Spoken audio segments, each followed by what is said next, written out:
Nesta atividade, pretende explorar as potencialidades das listas, folha de cálculo e gráficos estatísticos através da análise das notas do teste de uma turma. Introdução à estatística. Estudo das notas de uma disciplina.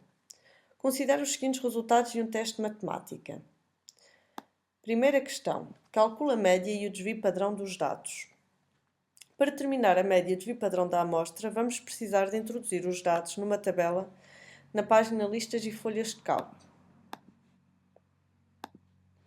Para tal, abrimos um novo documento e na célula A vamos introduzir notas.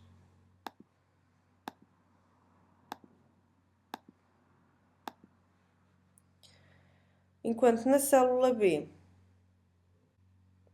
iremos depois introduzir os valores. Em A1 vamos colocar então os valores fornecidos.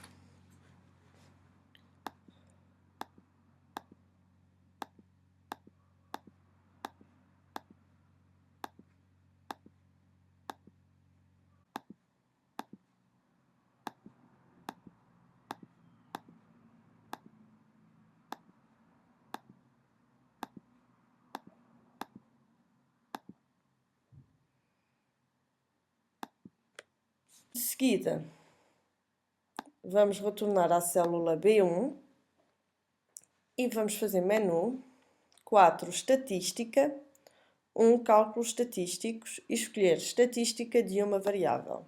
Será solicitado o número de listas, que será 1, e uma janela na qual em X1 iremos escolher notas.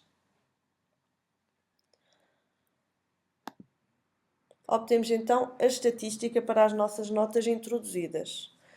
Obtemos como valor médio para x 9,7 e na célula D2 obteremos o valor dessa mesma média, enquanto que em D6 obteremos o valor do desvio padrão, que será de 4,65 aproximadamente. Represente graficamente os dados na forma de um histograma, considerando as seguintes classes.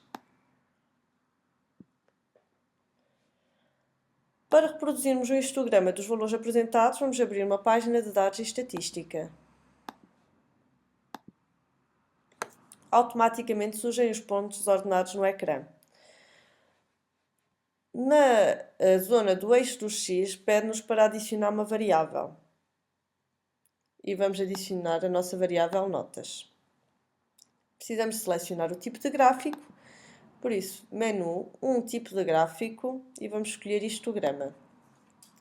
O histograma obtido não obedece às classes pretendidas. Para tal, precisamos de alterá-lo fazendo menu, 2 propriedades do gráfico, 2 propriedades do histograma e escolher a opção definições das barras, largura da barra igual.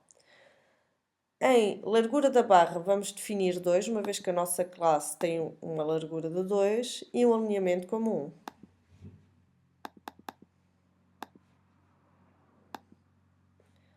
Temos então o nosso histograma, tal como o pretendíamos.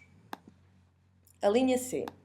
Por análise do histograma, indica a classe modal relativa ao conjunto de dados.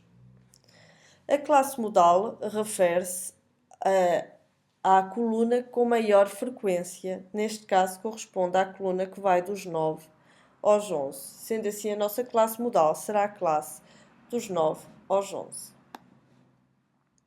Construa o diagrama de extremos e quartis relativo ao conjunto de dados, indicando a amplitude interquartis e a mediana, e conclua quanto ao tipo de enviesamento dos dados fornecidos. Para obter um diagrama de extremos e quartis, precisamos de abrir uma página de dados e estatística novamente. Voltamos a escolher notas como a nossa variável x e precisamos de selecionar o tipo de gráfico correspondente, que será, neste caso, um diagrama de extremos e quartis. Ao passar o cursor sobre o primeiro quartil, surge então que terá o valor de 6, sobre o segundo quartil dá-nos a mediana de 9 e o terceiro quartil, que nos dá um valor de 14. Podemos então determinar a amplitude interquartis como sendo 14 menos 6, ou seja, 8. Quanto ao tipo de enviesamento da amostra, verificamos claramente pelo diagrama que a amostra apresenta um enviesamento à direita.